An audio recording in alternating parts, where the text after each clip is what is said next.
Ladies and gentlemen, I welcome you all to the Q2 FY24 post-earnings conference call of SRG Housing Finance Limited. Today on the call from the management, we have with us Mr. Vinod Jain, Managing Director, and Mr. Ashok Modi, Chief Financial Officer. As a disclaimer, I would like to inform all of you that this call may contain forward-looking statements, which may involve risk and uncertainties. Also, this is a reminder that this call is being recorded and the call shall be conducted in Hindi language.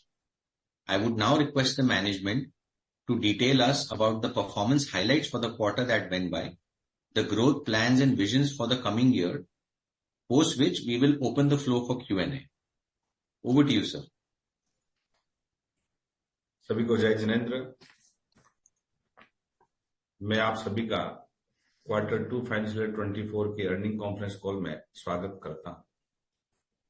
मुझे आप सभी को बताते हुए बेहद खुशी है कि आपकी अपनी कंपनी ने 21 अगस्त 2023 को एनएसई पर भी लिस्ट हो गई है। मुझे ऐसा लगता है कि आपकी कंपनी ने एक बड़ा अचीवमेंट हासिल कर लिया है। भारत की पहली कंपनी होगी जिसने एसएमई एक्सचेंज से लेके बीएसई मेन बोर्ड से होते हुए एनएसई पर मेन बोर्ड पर लिस्ट हुई है। इसी के साथ आप सभी को बताना चाहूंगा कि कंपनी का आईयूम भी 500 करोड़ प्लस हो गया है। बिजनेस एक्सपेंशन पर फोकस करते हुए हमारी 65 ब्रांचेज हो गई है। इस वर्ष राजस्थान में 4 नई ब्रांच शुरू की है। पेन भारत मॉडल पर हम सभी काम कर रहे हैं। मेन पावर, टेक्नोलॉजी, प्रोसेस पर लगातार काम किया जा रहा है। बिजनेस एक्सपेंशन की तरफ हम नई ब्रांचेज आंध्र प्रदेश, तेलंगाना और कर्नाटक में भी जल्दी से शुरू करने जा रहे हैं। साथ ही मुंबई में अप्रैल नेक्स्ट ईयर से हम ट्रेजरी और पेन इंडिया की बिजनेस टीम मुंबई से काम करेगी। इसी के साथ मैं फाइनेंशियल ईयर 23 के परफॉर्मेंस की बात करते हुए बताना चाहूंगा कि इस साल के क्यूटी का डिसबर्समेंट 37.03% की ग्रोथ के साथ 68.09 करोड़ रहा है, जो कि पिछले वर्ष क्वार्टर 2 में 49.69 करोड़ था। क्वार्टर 2 के दौरान लोन सैंक्शन 43.50% की ग्रोथ के साथ 73.86 करोड़ रहा है, जो कि पिछले क्वार्टर 2 में 51.47 करोड़ था। हमारी टोटल लोन बुक 39.28% की ग्रोथ के साथ क्वार्टर 2 में 515.38 करोड़ रही है, जो कि पिछले ईयर के क्वार्टर 2 में 370.03 करोड़ थी। क्वार्टर 2 में प्रॉफिट बिफोर टैक्स 19% की ग्रोथ के साथ 6.58 करोड़ रहा है, जो कि पिछले क्वार्टर 2 में 5.49 करोड़ था। पेट 20% की ग्रोथ के साथ 5.26 करोड़ रहा है, जो कि पिछले क्वार्टर 2 में 4.39 करोड़ था। टोटल इनकम 37.90% की ग्रोथ के साथ 31.20 करोड़ रही है, जो कि पिछले क्वार्टर 2 में 22.89 करोड़ थी। नेट इंटरेस्ट इनकम 37.90% की ग्रोथ के साथ 30.52 करोड़ रही है, जो कि पिछले क्वार्टर 2 में 10.85 करोड़ थी। इसी के साथ क्वार्टर 2 में net interest margin gross loan book का 2.73% रहा है। नेटवर्थ 143.37 करोड़ रही है। ईपीएस 4.05 रहा है। फाइनेंशियल ईयर 23 में हाउसिंग लोन 64% और लेब 36% रहा है। सैलरीड लोन 24% और सेल्फ एम्प्लॉयड लोन 76% रहा है।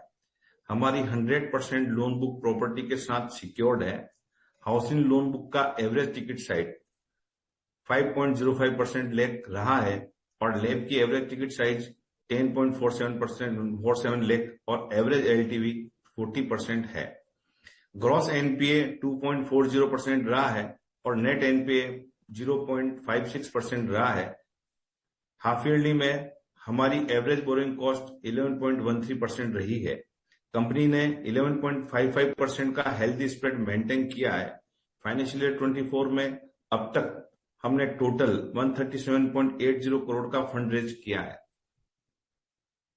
कुछ एग्जिस्टिंग लेंडर्स से और कुछ नए लेंडर्स भी साथ जुड़े हुए हैं। हमारे साथ नए लेंडर्स जुड़े हैं जिसमें HDFC बैंक, उत्कर्ष स्मॉल फाइनेंस बैंक रहे हैं, फाइनेंस कंपनी में हमारे बजाज फाइनेंस लिमिटेड रहे हैं, HTCI फाइनेंस लिमिटेड हमसे जुड़ा है, IDFC बैंक हमसे जुड़ा है।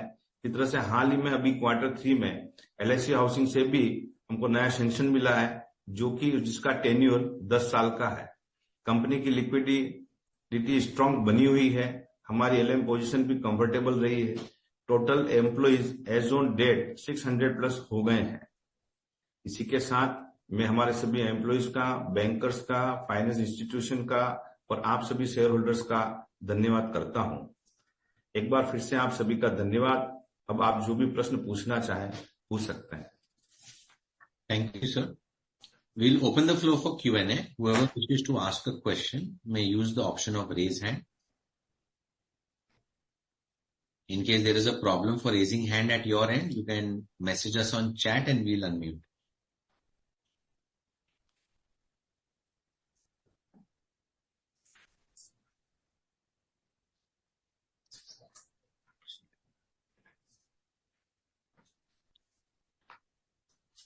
So till the time the Q&A assembles, we keep talking to a lot of investors. और एक क्वेश्चन जो सब लोग देख रहे हैं कि आपका ग्रोथ के साथ कॉस्ट टू इनकम रेशियो भी थोड़ा हाई हुआ है। आपको कैसे लगता है कि ये cost to income ratio rationalize होगा एंड कब तक रैशनलाइज होएगा to lower levels? And AUM growth पे आपका क्या व्यू है सर यहाँ से? आपने 2-3 क्वेश्चन एक साथ में पूछे हैं सर। हाँ सर, वो रिलेटेड है इसके लिए। देखो, जब भी अगर अपन एक्सपांशन की तरफ जाएंगे तो आपका एक्सपेंसेस और कॉस्ट आपकी बढ़ेगी। अगर आपका एक्सपेंशन एक जगह जाके रुक गया है तो आपकी चीजें नहीं। अभी हमने पिछले वर्ष में 25 नई ब्रांचें खोली, 37 थी, 25 वो खोली, 3 अभी खोली। तो 28 ब्रांचें नई खोलना, उसकी नई टीम को बनाना, चीजों का वो जो एक्सपेंसेस है वो रेगुलर बढ़ता है। जब अपना AUM बढ़ेगा और जब अपना बिजनेस आगे बढ़ेगा तो उस बिजनेस के साथ में एक्सपेंशन वापस एक्सपेंस अपना कम होता है। और सबसे अच्छी खुशी की बात है कि अभी हमारा जो रन रेट है वो 20 से 25 करोड़ के बीच में हमारा एवरेज चलना चालू हो गया है। तो अभी पिछले क्वार्टर में भी हमने 68 करोड़ के आसपास हमने डिसबर्समेंट किया है। तो जो हमारा एवरेज जो आना था वो एवरेज आ गया। तो जो हमने कमिटमेंट आपसे किए थे कि भाई इस साल में हम AUM जो है 575 करोड़ के आसपास हम AUM करेंगे, अब हमको लगता है हम बहुत जल्दी उस चीज को अचीव कर लेंगे। और इसके साथ ही जो एक्सपांशन है, भाई AUM कितना जाएगा, चीजें जाएगा। सर, AUM जाना और बढ़ना एक अलग चीज है, लेकिन क्वालिटी वाला काम करना, क्रेडिट की क्वालिटी आपकी अच्छी हो, डिलीजेंसी आपकी कब हो, हर चीज को मेंटेन करते हुए ये बिजनेस अग्रेसिव नहीं है, लेकिन टीम के साथ में इसको स्केल किया जा सकता है। अभी हमने पूरी टीम को जो है फाइनेंस इंडस्ट्री की जो एक्सपर्ट हैं, चीजें हैं, एक्सपीरियंस के लोग हैं, वो सब टीम के हमारे साथ में है। हमारे CFO है अशोक जी मोदी, वो 27 साल से एक्सपीरियंस है इसमें। हमारे CEO है अर्चित जैन, जिसको पूरा फील्ड का नॉलेज है। हमारे मेंटोर जो हैं वो हर्षित जी मेहता, 28 ईयर का एक्सपीरियंस है, जो पहले आधार में भी MD रह चुके हैं, ICICI बैंक में भी थे। इसी तरह से हमारे जो चीफ कंप्लायंस ऑफिसर है RBI का जो देखते हैं विपिन जी सक्सेना, 30 साल का उनको SBI का उनको नॉलेज है। इसी के साथ में हमारे HR में हमारी टीम जो है हेड कर रहे हैं विवेक शर्मा, वो 16 साल से इसमें HR फील्ड में है, फाइनेंस इंडस्ट्री में है। हमारा क्रेडिट जो देख रहे हैं अभिषेक जी, वो 10 साल से इंडस्ट्री में है। हमारा ऑपरेशन में चीफ ऑपरेशन मैनेजर है आशीष जी, वो 18 साल से फाइनेंस इंडस्ट्री में है। हमारा लीगल और है वो 17 साल से फाइनेंस इंडस्ट्री में काम कर रहे हैं। हमारे अभी जो रिकवरी ऑफिसर है सुरेंद्र शर्मा, वो बैंक ऑफ बड़ौदा में 37 साल से उन्होंने काम किया। इस तरह से हमारी पूरी एक्सपीरियंस वाली जो अपनी टीम है वो पूरी चीजें कंप्लीट हो चुकी है। इसी के साथ में हम मुंबई में भी हमने ऑफिस में नई टीम बना रहे हैं, जो हम अगले साल में पैन इंडिया लेवल पे हम कैसे काम करें, हमको कैसे एक्सपर्ट्स उसमें चाहिए, वो हम टीम को उसमें वर्किंग कर रहे हैं। तो हमारा अप्रैल से ट्रेजरी है, पैन इंडिया का जो बिजनेस हेड है, चीजें हैं, वो टीम भी हमारी यहाँ पे बैठना चालू हो जाएगी। इस तरह से हम आगे एक्सपेंशन चीजें कर रहे हैं। जो भी हमारा टाइम था, या एक कंपनी को समझ लो एक उसका फाउंडेशन मजबूत हो जाए, चीजें हो जाए, तो आज की जाल में जो भी हर्डल्स वगैरह थी वो सब पीरियड भी निकल गया और चीजें भी निकल गई। अब यहाँ से अपने को व्यापार ही करना है और बिजनेस ही बड़ा करना है, बिजनेस को ही बढ़ाना है। तो एक था पहले चैलेंजेस था, इस रेट में काम करेंगे, कितना होगा कितना नहीं होगा, सभी इन्वेस्टर्स का भी क्वेश्चन था जब हमने चालू किया। ठीक है, उस समय स्टार्टिंग से भी इस रेट में आप कहाँ तक बिजनेस कर पाओगे। जब हमारी कंपनी 28 करोड़ की थी, 25 करोड़ की थी, ठीक है, तो वहां से हमने कहा तक भाई इस रेट में मार्केट में बिजनेस और हम चीजें इसको स्केल कर सकते हैं। तो बड़ा एक चैलेंजेस लगता था कि नहीं यार खाली बातें करते हैं, चीजें करते नहीं हो। लेकिन हम आज 500 करोड़ क्रॉस करके ये कह सकते हैं कि हम इस रेट में भी स्केल कर सकते हैं, क्योंकि हमारा सेगमेंट ही रूरल है, हम उसी के अंदर ही एक्सपर्ट हैं। हमको रूरल में मेन पावर की कॉस्टिंग भी ज्यादा आती है, एक्सपेंसिव ज्यादा आते हैं। तो एक्सपेंसिव ज्यादा आते हैं तो हमारा पास मार्जिन भी ज्यादा होता है। अगर मार्जिन नहीं है तो हम एक्सपेंसिव को चीजें भी नहीं कर सकते हैं। इस तरह से हमने इस चीज को चीजें की है और बहुत जल्दी हम आगे इसको कंपनी को बढ़ाएंगे, बिजनेस को भी। और नेक्स्ट ईयर का भी हमारा एम जो है 750 करोड़ से 1000 के बीच में टारगेट है, और उसको भी हम काफी समय से टाइम से हम उसको भी पूरा करेंगे। Sure, sir. So there is a question in chat from Arvind Kumar. Ji Great results, great disbursements. What is the 5-year vision, sir? Sir अगर मैं खुद अगर बॉम्बे में अगर महीने 15 दिन में बॉम्बे रहता हूँ और यहीं से मैं काम कर रहा हूँ, तो विजन तो छोटा है नहीं, विजन तो बड़ा ही है। तब बिजनेस टीम भी अगर बॉम्बे में बैठेगी, इतने एक्सपीरियंस लोग अपने साथ में है, इतने सालों का एक्सपीरियंस है, हमारे पास मेंटोर है, चीजें हैं, तो यहाँ से तो बड़ा ही विजन है। हम ये सोचते हैं सर कम से कम अगले 5 सालों में जो आज है उससे 10 टाइम तो ग्रोथ कम से कम होनी चाहिए। ऐसा हम विजन लेके चल रहे हैं और इसी तरह से हम काम कर रहे हैं। Sure, sir. We'll take the next question from Rupesh Tatia. Rupesh, you can unmute and ask your question. Hello, sir. Jai Jinendra. नमस्ते। Congratulations, sir, for very good results. एक मेरा क्वेश्चन सर ये है कि राजस्थान में इलेक्शंस होने जा रहे हैं, तो पास्ट में जब कभी इलेक्शन होता है तो कुछ डिसबर्समेंट में या क्रेडिट क्वालिटी में कुछ इम्पैक्ट आता है कि ये हमारी सेगमेंट में ये कुछ इम्पैक्ट नहीं आता इसका? एक्चुअल में इलेक्शन का और इसका दोनों का कुछ चीजें ये जरूर है कि इलेक्शन के टाइम पे बिजनेस में डिस्बर्समेंट में समय लगता है, क्योंकि जितने भी गवर्नमेंट एम्प्लॉय हैं वो सब इलेक्शन में लग जाते हैं। तो जो हमारे यहाँ लीगल रिपोर्ट है और ये सब चीजें, ये सब स्लो हो जाती है जो गवर्नमेंट के रिलेटेड काम है। बाकी ऐसा कोई क्वालिटी वगैरह कोई ऐसा कोई दिक्कत नहीं होती। क्वालिटी तो जो आप मेंटेन करोगे उसी पे अपने को काम करना है। खाली ये है प्रोसेस जो गवर्नमेंट के रिलेटेड है वो स्लो हो जाता है। जैसे लीगल रिपोर्ट के लिए क्या होता है, रजिस्ट्री ऑफिस में हमको चीजें निकलवानी पड़ती है, वहां से डॉक्यूमेंट लेना पड़ता है, तो वो सब चीजें स्लो हो जाती है। रूरल में काम करते हैं तो अगर कोई ग्राम पंचायत से सर्टिफिकेट लेना है, कोई चीजें करनी, तो वो स्लो हो जाता है। पटवारी से कोई गिरदावरी लेनी है, कोई मिसल लेनी है, मिनट्स लेने हैं, तो उसमें समय लगता है। अच्छा, ओके ओके सर।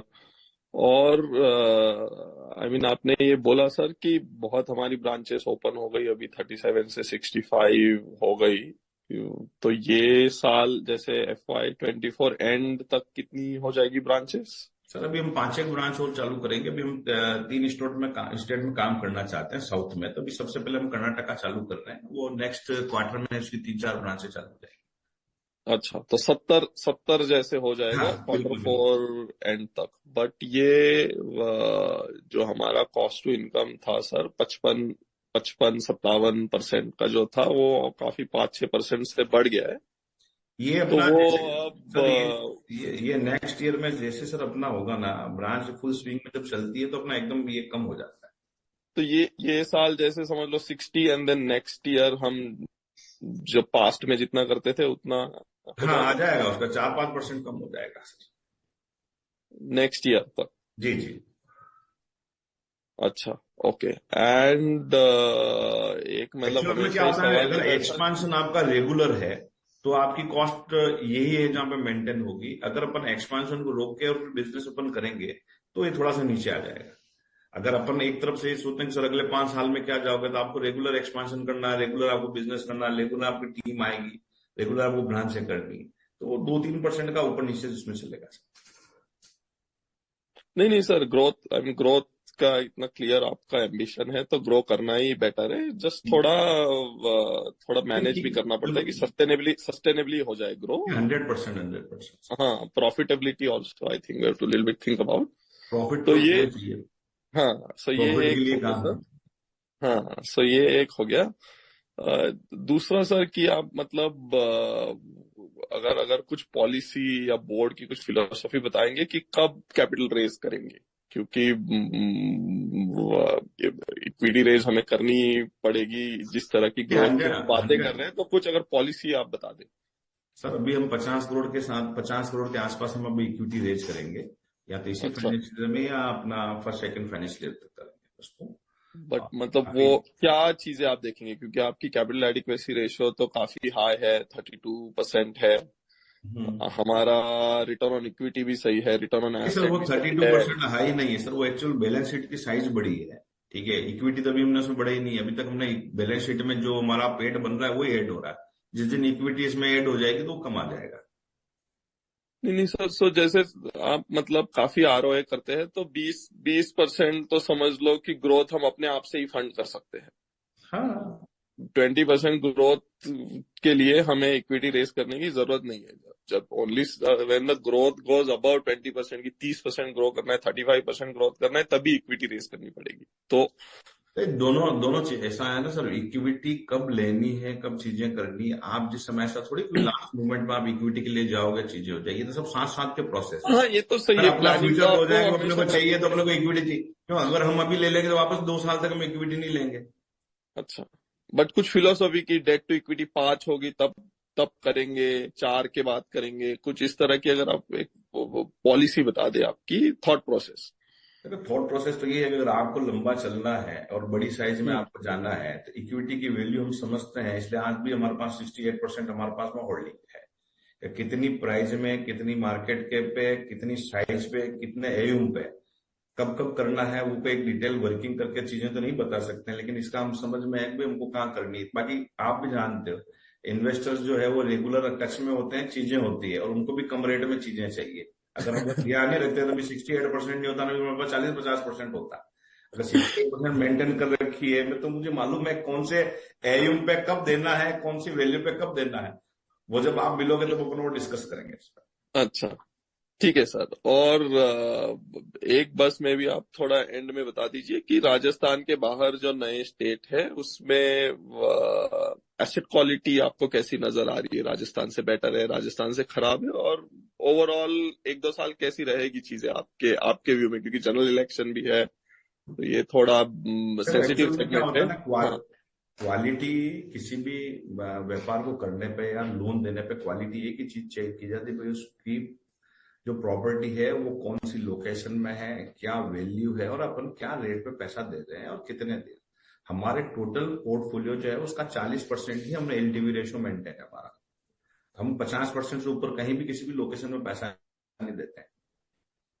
तो वो क्वालिटी को तो पूरा ध्यान में रख के ही मेंटेन किया जाता है, क्योंकि पैसा बांटना बहुत आसान है लेकिन रिकवरी और कलेक्शंस पे अगर फोकस नहीं करेंगे तो चीजें नहीं चलेगी। और अगर मार्जिन ये है कि अगर मैं 90% 80% लोन करने लग जाऊं, मार्जिन 20% है, जब आदमी डिफॉल्ट होता है, चीजें होता है, तो आप भी जानते हो स्ट्रेस वाली प्रॉपर्टी हर आदमी उसको सस्ते में खरीदना चाहता है, तो 10-20% लो कॉस्ट उसकी कम हो जाती है, उतना मार्जिन लेके ही बिजनेस करता है। तो उसका क्वालिटी का पूरा ध्यान ओके। रखना है। ऐसा नहीं किसी भी स्टेट में चले जाएंगे तो वहां क्वालिटी में कंप्रोमाइज हो जाएगा, चीजों कंप्रोमाइज हो जाएगा। वो कंप्रोमाइज करते हैं तो आज की तारीख में हमारा एम भी साला बहुत बड़ा होता।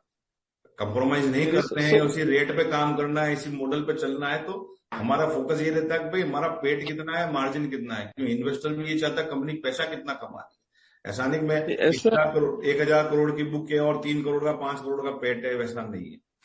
तो नहीं सर, ऐसे नहीं पूछ रहा था मैं, मतलब प्रोसेस आपकी तो अगर जिस तरह बिल्कुल से आपने बिल्कुल। कोविड में मैनेज किया, ग्रॉस एनपीए जिस तरह के आए हमारे कोविड के 2-3 साल में, वो तो सर प्रोसेस आपकी तो ठीक है, सब कुछ वो अगर मतलब उसमें एलटीवी, कोई वो सर प्रोसेस मेरा। में ना एलटीवी हाँ, रेशियो कम होने की वजह से ही हम कोविड से निकल पाए। उस आदमी का डिफॉल्ट होने के बाद भी उसका इंटरेस्ट बना हुआ था कि मेरा मकान इतना वैल्यू और इतना पैसा फाइनेंस कंपनी को देना है। मेरा क्वेश्चन थोड़ा डिफरेंट है सर जी मेरा क्वेश्चन ये था कि कोविड के बाद जैसे साल 2 साल 3 साल अगर हम देखें छोटे बोरोवर के अगर सेगमेंट देखे, एसएमई के हाँ सेगमेंट हाँ देखे, हाँ माइक्रो फाइनेंस के सेगमेंट देखे, छोटे बोरोवर के सेगमेंट देखे, तो थोड़ा स्ट्रेस था कोविड के बाद 2-3 साल। तो अब चीजें कहीं जाके नजर आ रहा है कि सब नॉर्मलाइज हो रहा है छोटे बोरोवर के लिए, वो थोड़ा रिकवर कर पाया है। सो नेक्स्ट 2-3 साल आपको कैसे लगती है चीजें कि नेक्स्ट 2-3 साल मतलब एटलीस्ट देख के ऐसे लग रहा है कि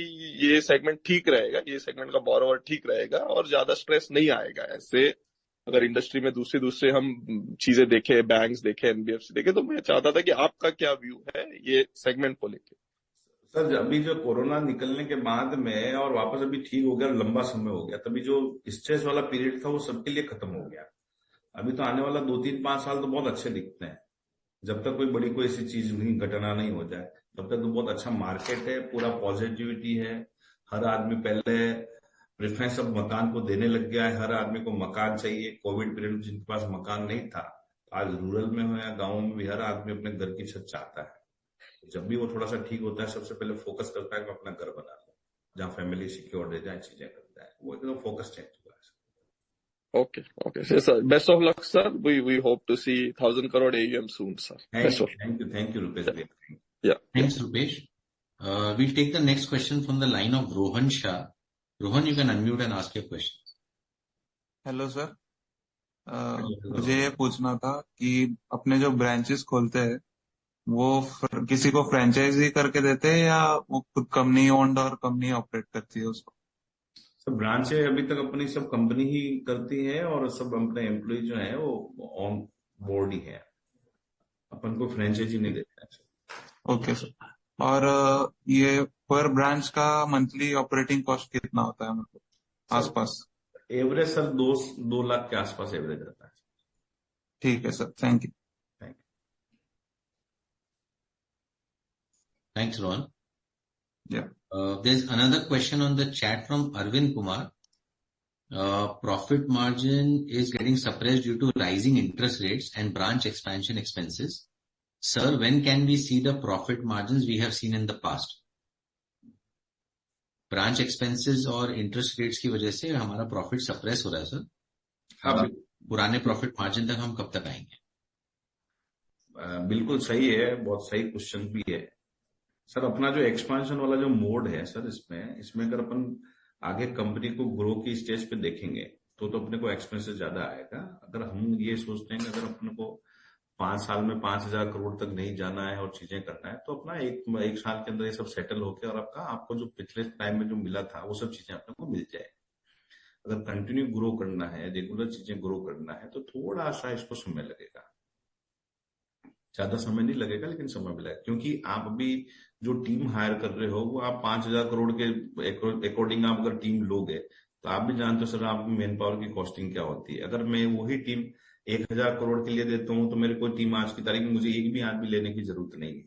अगर मैं एक्सपेंशन पैन इंडिया लेवल पे सोचता हूं तो मुझे टीम की जरूरत पड़ेगी, तो मेरा एक्सपेंसेस ज्यादा आएगा। तो उसमें हो सकता है अपने को नेक्स्ट ईयर में अपने को ये सब चीजें थोड़ा बहुत कम देखने को मिलेगा और 1-2 साल के अंदर अपने को सब चीजें आपको उस पर आ जाएगी। तो 2 से 3 साल अपने को लगेंगे सर इसमें। तो चैट पे और एक क्वेश्चन आया है मिस्टर प्रशांत गलपड़ेगा। What is the NIM for the current quarter?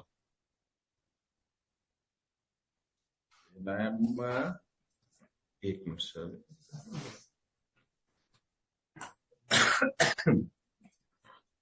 अभी अपना NIM है सर 2.73। अभी जो अपना NIM है 2.73 है और पिछले साल में अपना था इसी क्वार्टर में 3% के आसपास। जो अपना कम हुआ है वो अपना रेपो रेट बढ़ने की वजह से अपना कम हुआ है। Right. Lakshmi, you can unmute and ask your questions.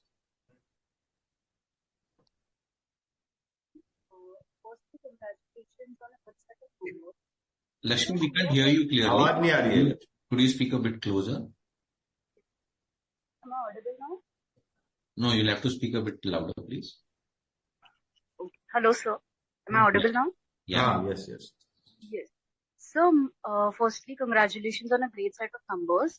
Thank मेरा you. क्वेश्चन था कि सर अभी H1 FY 24 के लिए जो हमारा AUM डिसबर्समेंट का मिक्स है वो नए ब्रांचेस और जो पहले के ब्रांचेस है उसके कंटेक्स्ट में कैसा है?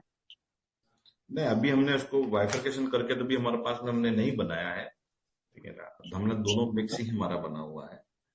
तो अभी हमारा एम जो है वो हमारा अभी हमारा जो एम है वो हमारा स्टेट वाइज जरूर बता सकता हूँ कि मेरा एम कैसे कैसे है। तो परसेंटेज वाइज अगर हम लेंगे तो राजस्थान में हमारा जो है वो 67% करीब है, 57% है। गुजरात में हमारा 31% है। एमपी में हमारा 12% करीब है। Okay sir. मेरा सेकंड क्वेश्चन ये है कि अभी हम्म। जैसे सर आपने मुंबई में हमारा एक है ब्रांच, तो वैसे ही महाराष्ट्र में हम या और कोई स्टेट्स में हम और ब्रांचेस ओपन करने का हमारा क्या प्लान है? नेक्स्ट ईयर में महाराष्ट्र में है। महाराष्ट्र में हम विदर्भ में जा रहे हैं। विदर्भ में है और नासिक वाला जो बेल्ट है ये इधर पूना का जो सबब वाला एरिया है, क्यों हम मेन सिटी से हम रूरल में काम करते हैं तो अभी हमारा उस पर वर्किंग चल रही है। नेक्स्ट ईयर में महाराष्ट्र हम चालू करेंगे। Okay sir, one last question मुझे पूछना था कि अभी सर जैसे कि कंपनी हम प्लान कर रहे हैं कि नेक्स्ट 12 to 18 मंथ्स अराउंड में हम एटलीस्ट 750 करोड़ का AUM अचीव करने का जो प्लान है, तो उस पे अभी कैसा है आपका गाइडेंस क्या है? आराम से हो जाएगा उसको। अभी जो रन रेट अपन चल रहे हैं ना 20 करोड़ एवरेज के हिसाब से, तो उसके एवरेज से अपन 750 क्रॉस कर लेते हैं आराम से। अगर उसमें और थोड़ा सा भी अगर अपना बढ़ेगा बिजनेस तो थोड़ा जल्दी अचीव कर लेंगे। तो और सर जो ओल्ड ब्रांचेस है उसका डिसबर्समेंट का कुछ गाइडेंस दे सकते तो आप? नहीं, अभी बाइफरकेशन हमने नहीं कर रखा है, वो आपको आप अलग से एक बार पूछ लेना विनय जी को, तो हम दे देंगे इनको डिटेल में। Thank you sir. सर इसके रिलेटेड एक क्वेश्चन पूछना चाहूंगा। जो हमारे ओल्ड ब्रांचेस हैं, जो ओरिजिनल 37 ब्रांचेस या 35 ब्रांचेस थे हमारे, उसमें और कितना ग्रोथ पोटेंशियल है हमारे पास? सर एक्चुअल में नई ब्रांचेस जितनी भी है ना सर, आज की तारीख में भी 70% जो बिजनेस है, ठीक है ना, 60-70% वो पुरानी ब्रांचों में होता है। नई ब्रांचों में तो अभी भी टीम जो है ना पूरी फुल फ्लैश पूरी टीम नहीं बनी है, ठीक है। तो अपना अभी 30 से 40% जो है वो नया ब्रांचों से बिजनेस आता है और 60% करीब जो है अपना पूरी ओल्ड ब्रांचेस से आता है। ओके, बट इस जो ओल्ड ब्रांचेस हैं आपके, जो 60-70% बिजनेस आ रहा है, हाँ, ये यहाँ से जैसे आप 500 ऑड करोड़ से 750-1000 करोड़ तक जा रहे हैं, तो ये ब्रांचेस और ज्यादा स्केल अप होने का अपॉर्चुनिटी है इनमें? 100% सर। Okay okay, right. अपनी जो 65 ब्रांचेज जो अभी ब्रांचें है ना, अगर नई ब्रांच अगर अपन नहीं एक्सपांशन करते हैं तो भी इन्हीं ब्रांचों से अपन 1000 करोड़ का आराम से एम कर सकते हैं। बिजनेस में उनका है, ठीक है। लेकिन क्या है, साथ साथ में अपन जब नया टेरिटरी इसलिए देखना पड़ता है कि अपने को अगले 2 साल में कैसे एक्सपांशन करना है, कैसे चीजें करना है। तो साउथ अपन इसलिए अपन देख रहे हैं। साउथ अपन देख लेंगे, उसमें फुल फ्लैश अपन 1 साल बाद काम करेंगे, 2 साल बाद काम करेंगे। उस जब तक अपने को 1 साल का एक्सपीरियंस हो जाता है उस स्टेट में क्या पॉलिसी रखनी चाहिए, कैसे काम करना चाहिए, बिजनेस किया उसका डेलिकेंसी कितना आ रहा है नहीं आ रहा, चीजें नहीं आ रहा, तो वो अपने को समझने के लिए ज्यादा प्रॉपर रहता है। तो कहीं भी फुल फ्लैश काम करने के साल भर पहले अपन 2-4 ब्रांच डाल के अपन काम देखना। Sure. We'll take the next question from the line of Kamlesh. Kamlesh, you can unmute and ask your questions. जय Jinendra sir, first of all congratulation, हमने एक नया माइलस्टोन अचीव किया है AUM 500 करोड़ का। Thank you. एंड जी सर, तो sir अभी आपने अपने सुपुत्र को CEO अपॉइंट किया है, सो उनका क्या रोल रहेगा SRG में, एंड उसके बारे में आपको थोड़ा एक्सप्लेन कर पाएंगे? एक्चुअल में सर पिछले 5 साल से वो फील्ड में है, जो हमेशा महीने में 20-22 दिन वो फील्ड में रहता है, सभी ब्रांचों पे रहता है। तो नीचे जो हमारी जो टीम का जो गैप होता है, कोई ब्रांच मैनेजर है या नीचे फील्ड वाले हैं, उनकी कनेक्टिविटी हमेशा CEO से कम रहती है, बिजनेस हेड से कम रहती है, ठीक है। लेकिन उनसे जिन लोगों का साथ में काम करना, साथ में रहना, तभी नीचे की जो टीम है, ब्रांच मैनेजर है, नीचे फील्ड वाले लोग हैं, वो उनसे काफी ज्यादा कनेक्टेड है। वो उनसे बेटर काम करा सकते हैं, चीजें करा सकते हैं। तो वो अभी पूरा बिजनेस वाला पार्ट है वो देख रहे हैं। मैं पूरा फंड वाला है, मैनेजमेंट वाला पार्ट है, नई टीम बनानी है, नया एक्सपेंशन करना है, वो चीजें मैं देख रहा हूँ। अच्छा, ओके। सर मेरा दूसरा सवाल ये था कि जैसे हम साउथ साइड में भी हमारे ब्रांचेस ओपन कर रहे हैं, जी। तो जैसे हर ज्योग्राफी की अपनी एक बोरोइंग पैटर्न होती है, तो आप इसके बारे में क्या देखते हैं? उसका रिस्क ऑफ बोरोइंग क्या रहेगा उस रीजन का? इसके बारे में आपका क्या थॉट प्रोसेस है? देखो, हम पहले क्या है, किसी भी स्टेट में जाने के पहले हम ये देखते हैं उस स्टेट में कितनी फाइनेंस कंपनियां हैं, हम जिस रेट पे काम करना चाह रहे हैं, हमारा प्रोडक्ट जो हमारा है उसके अंदर कितना वहां पे बिजनेस प्लान हो सकता है, वहां चीजें हमको मिलेगी कि नहीं मिलेगी, उसका हम पूरा सर्वे कराते हैं, पूरी बिजनेस रिपोर्ट बनाते हैं कि कौन से हमको क्लस्टर में जाना है, कहाँ हमको ब्रांच करना है, कितने किलोमीटर में खोल ली है, वहां पे कितनी गांवों में हम जा पाएंगे, कितना हमको बिजनेस मिलेगा, कितना नेगेटिव एरिया है, कितना पॉजिटिव एरिया है, फिर कौन सी कास्ट वहां पे ज्यादा से ज्यादा है, किसमें कितने लोन करने, कितने टिकट साइज करना, कितनी पॉपुलेशन में क्या करना, वो सब पूरे वर्किंग करने के बाद ही हम ब्रांच चालू करते ओके। तो एज ऑफ नाउ मतलब आपने कुछ ऐसे रिपोर्ट वगैरह कुछ तैयार की है जिसके बारे में कुछ आप थोड़ा रोशनी दे पाए? हैं। वो सब इंटरनल रिपोर्ट होती है सर, उसको अपन दे नहीं सकते हैं। Internal report okay. आप कभी आएंगे तो आपको बता देंगे उसमें। जी जी सर, ओके। और सर मैं दूसरा ये पूछना चाहता था कि अभी अपकमिंग जैसे राजस्थान में भी इलेक्शन आने वाले हैं, लोकसभा के भी इलेक्शंस है, तो उसमें हमारे जो डिसबर्समेंट में जो ग्रोथ है और जो लेंडिंग में ग्रोथ है, उसमें आप कुछ स्लो डाउन देख रहे हैं, या फिर इसके बारे में कुछ बता पाएंगे आप? नहीं, वो तो देखो थोड़ा बहुत स्लो होता है, लेकिन ये है कि अभी बिजनेस में अभी भी हमारे पास में 60-70 करोड़ रुपए हमारे पास में सैंक्शन हमने कर चुके हैं, अभी पड़ा है हमारे पास में, उस पर वर्किंग चल रही है वो। तो इसमें ऐसा नहीं है कोई बिजनेस कम हो जाता है, खाली प्रोसेस थोड़ा स्लो हो जाता है, तो उससे टेट का टाइम पीरियड थोड़ा सा ज्यादा लग जाता है। अब जैसे अभी चुनाव इलेक्शन तो 20-25 तारीख तक जो है वो गवर्नमेंट डिपार्टमेंट जो हमको सपोर्ट चाहिए वो कम मिलेगा, लेकिन जैसे इलेक्शन ओके। खत्म हो जाएगा वापस चालू हो जाएगा। अच्छा। सर, और एक जनरल क्वेश्चन था कि जनरली हम देखते हैं कि विलेजेस में जब घर वगैरह हम बनाते हैं तब जनरली रिलेटिव से फंडिंग ली जाती है, या फिर फ्रेंड से फंडिंग ली जाती है। तो और जब सिटीज में देखते हैं, जब घर लेने की बात आती है, तब वो बैंक की तरफ देखते हैं कि हाउसिंग लोन मिल जाए।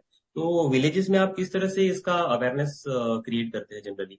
कमलेश भैया, आपने ऐसा सब्जेक्ट क्वेश्चन किया है जो मेरे को दिल को छू गया है। एक्चुअल में मेरी हाउसिंग फाइनेंस कंपनी का आपने देखा होगा, मैं जब से चालू किया ना तब जी से मैं एयूम के पीछे नहीं भागा हूँ। मैंने दर्द महसूस किया है, गांव के अंदर लोग बाग इनकम टैक्स रिटर्न नहीं भरते हैं, आज की तारीख में भी इंडिया में 3 से 4% लोग रिटर्न भरते हैं, उनकी तरफ किसी का भी फोकस नहीं है, कोई बैंक उनको पैसा नहीं देती, कोई फाइनेंस कंपनी पैसा नहीं देती है, वो रिलेटिव से लेके ही पैसा मकान बनाते चीजें करते हैं। जी और जो रिलेटिव और उनका जो एहसान के तले जो दबते हैं, उसका जो दर्द है वही समझ सकता है कि उसको कैसे कैसे चीजें होती है। कभी भी अचानक अगर उससे आपका रिलेशन खराब होता है, आके पैसा मांग लेता है, वहां बहुत स्थिति बहुत खराब थी, तो वहां जाके हमने इसको सिस्टमेटिक तरीके से पैसा दिया। हम भी जानते हैं गांव में 3 लाख 5 लाख रुपए की हमारी जो कॉस्टिंग आती है और एम्प्लॉय रखते हैं, वो कॉस्टिंग भी बहुत ज्यादा होती है, फिर भी हमने उस सेगमेंट में हमने काम किया। ठीक है, उनको रेट ऑफ इंटरेस्ट वहां साल में 5% 10% ब्याज लेते थे, चीजें करते थे। आज की तारीख में हम उन लोगों को नए सिस्टम में और एक दुनिया से जोड़ने में उनको ला रहे हैं, सिस्टमेटिक उसमें वर्टिकल कर रहे हैं। तो आज की तारीख में कोई भी कंपनी इतनी हिम्मत नहीं करती है कि रूरल में जाके काम करे और चीजें करे, उसको तो लगता है जो अच्छा बिजनेस है वो कर ले, लेकिन उनकी तकलीफ समझने के बाद में जो दुआ देते हैं, जो चीजें करते हैं, जो हमसे जुड़े हुए हैं, चीजें करते हैं। आज ऐसा थोड़ी हमारा कोई फटाफट कोई ज्यादा एक बार आदमी लोन लेता है तो कंटिन्यू जुड़ा रहता है, रेफरेंस से हमारा बिजनेस आकर चीजें आती है, इसलिए हमारी ये स्ट्रेंथ है कि वो उन चीजों को जी भूलते नहीं है। सिटी के अंदर वो चीजें नहीं है, वहाँ इमोशन होता है। आज रिकवरी और कलेक्शन भी हमारा इसलिए आता है कि पूरा परिवार जुड़ा हुआ होता है, वो कलेक्शन में भी दिक्कत नहीं आती है, वहाँ समाज में रहते हैं। यही चीजें देख के हमने रूरल में काम किया है। और आप जो कह रहे हो बिल्कुल सही है, अब आज का जमाना में ये नहीं रहा, आज किसी पे भरोसा नहीं है, तो न तो दोस्त पैसा देता है, न परिवार वाले पैसे, जी खाली एसआरजी है वही पैसा देता है कंपनी। जी सर, धन्यवाद सर इस पे थोड़ी रोशनी डालने के लिए, बहुत बहुत धन्यवाद। Thank you Kamlesh. Thank you, Kamlesh. So there is another question in the chat from Mr. Arvind Kumar. Are you planning to open branches in South India, but why are you not entering into Kerala state? नहीं, केरला में ही नहीं sir, हम कर्नाटका में जा रहे हैं, तेलंगाना में जाएंगे और आंध्र प्रदेश में जाएंगे। सर वो वही पूछना चाह रहे हैं कि आप केरला में क्यों नहीं जा रहे हैं? पर केरला में तो अपन रोज ही देखते हैं वहां कितनी धाम धूम हो रही, तो भी केरला में हिम्मत नहीं जाने की सर। और कम्युनिटी जहाँ ज्यादा है किसी भी कास्ट की, तो वहां पे हम नहीं जाते हैं। जहाँ कम्युनिटी मिक्स है, जहाँ परसेंटेज सबका बटा हुआ है, वहीं हम काम करते हैं। Right. Anybody else who wishes to ask a question, please use the option of raise hand. Kalpesh, you can go ahead and ask a question. Kalpesh Mahajan. Hello sir. Hello Kalpesh ji. हाँ, कॉन्ग्रेचुलेशन सर, अच्छे number आए. Thank you. अपना business sir Rajasthan और गुजरात में बहुत बढ़िया कर रहा है, लेकिन एमपी में इतने नंबर्स नहीं आ रहे एमपी से, तो उसका क्या रीजन है? एक्चुअल में क्या है सर का, गुजरात जो है वो डेवलप एरिया ज्यादा है. गुजरात के जितने भी गांव हैं वो भी डेवलप है. आपको गांव भी जाओगे तो आपको रोड्स वगैरह, इंफ्रास्ट्रक्चर वगैरह सब मजबूत लगेगा. ठीक है, वो एमपी में कम है. ठीक है, तो हमारा फोकस जहां से अच्छी क्वालिटी का बिजनेस मिलता है वहां हम ज्यादा टीम बढ़ा लेते हैं, ज्यादा काम कर लेते हैं. ऐसा नहीं कि एमपी में काम नहीं करते हैं. तो यहाँ से हमको ज्यादा मिला तो हमने यहाँ पे ज्यादा काम कर दिया. ओके. वैसा कोई रीजन नहीं है कि वहां पे कम क्यों ज्यादा है. एक्सपांशन किया हुआ हमने अहमदाबाद में ज्यादा किया एक्सपांशन, तो यहाँ से बिजनेस हमको अच्छा मिला. और वहां पे काम भी फास्ट है, जुडिशरी का भी फास्ट है, हमारा पंचायत का वगैरह भी फास्ट है. वहां पे डॉक्यूमेंट भी जल्दी मिल जाते हैं, सब चीजें भी जल्दी हो जाती है. ओके. जो एमपी में टेट लगता है, एमपी का लैंड लॉ वगैरह सब थोड़े सिस्टमेटिक नहीं है, तो उसमें समय ज्यादा लगता है. और यहाँ का हमारा कम टेट में जल्दी काम हो जाता है. अच्छा, okay. Thank you sir. Thanks.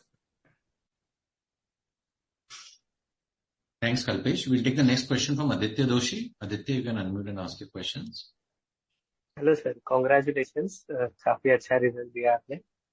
Sir मेरा क्वेश्चन आपके बीटी आउट के ऊपर है. अगर हम इंडस्ट्री देखें तो काफी कॉम्पिटिटर्स को बीटी आउट में ये स्पेसिफिक क्वार्टर के लिए थोड़ा प्रेशर बढ़ा है. यूजुअली तो चलता रहता है, बट आपका इसमें क्या एक्सपीरियंस है? और दूसरा सर, अभी हम जैसे ग्रो कर रहे हैं तो जैसे अपना क्रेडिट रेटिंग भी इम्प्रूव होगा, सो आपकी क्या थॉट प्रोसेस है? कॉस्ट ऑफ बोरिंग्स और कम होगा तो आप यील्ड भी थोड़ा पास ऑन करना चाहोगे, वो बेनिफिट भी थोड़ा बोरोवर को पास ऑन करना चाहेंगे या नहीं? आदित्य जी, आपका क्वेश्चन बहुत अच्छा है. देखो क्या सर, आप भी जानते हो अगर कोई भी आदमी, हम जिस रेट पे काम कर रहे हैं, ठीक है, तो एवरेज हमारा 10% करीब हमारा बीटी होता है, लेकिन 90% करीब रहता है. और दूसरी फाइनेंस कंपनियों का भी बीटी हमारे यहाँ पे होता है, तो सेटअप होकर 2-5% का ही डिफरेंस रहता है. दूसरा, रेटिंग एजेंसी जो है, उनका रेटिंग एजेंसी का एक क्राइटेरिया है, वो 500 करोड़ के नीचे जो है वो ट्रिपल बी देंगे, 500-700 करोड़ के आसपास ट्रिपल बी प्लस देंगे, और 700 से 1000 करोड़ के आसपास जाके ही वो ए रेटिंग देते हैं. अब चाहे उसमें आपको 1 साल लगे, 2 साल लगे या 3 साल लगे, तो उतना टाइम उसमें चीजों में लगता है. तो रेटिंग जैसे ही बढ़ेगी तब से हमारी बोरिंग कॉस्ट भी बढ़ेगी. लेकिन फिर भी हम ये कहते हैं, अभी रेपो रेट बढ़ने के बाद, सब चीजों की हाई रेट बढ़ने के बाद भी हमारा अभी बोरिंग जो हमने नया लिए हैं, लोन लिए हैं, वो 11% के आसपास ही लिया है. हम कल ही हमारा जो ILSC का है वो 11-11 आया, 11.5. तो हमारा वो एवरेज जो आ रहा है वो 11-11.25 के आसपास ही हमारा आ रहा है. और पहले भी हमारा जो था वो 10.5 से 11 के बीच में रहता था. रेपो रेट इतनी बढ़ने के बाद भी उसको मेंटेन कर रखा. Thank you sir. Congratulations and all the best. Thank you. So since there are no further questions, would you like to give some closing comments so we can end this phone call?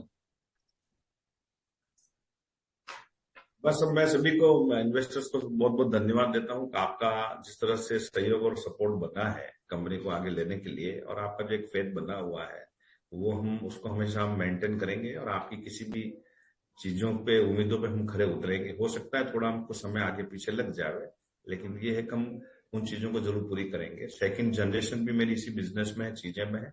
हमारा कोई short term programme नहीं है, हम long term ही बढ़ेंगे. और आपको India की 10 top housing finance company में आप बहुत जल्दी देखेंगे, हम उसमें हमारा नाम अंकित करेंगे.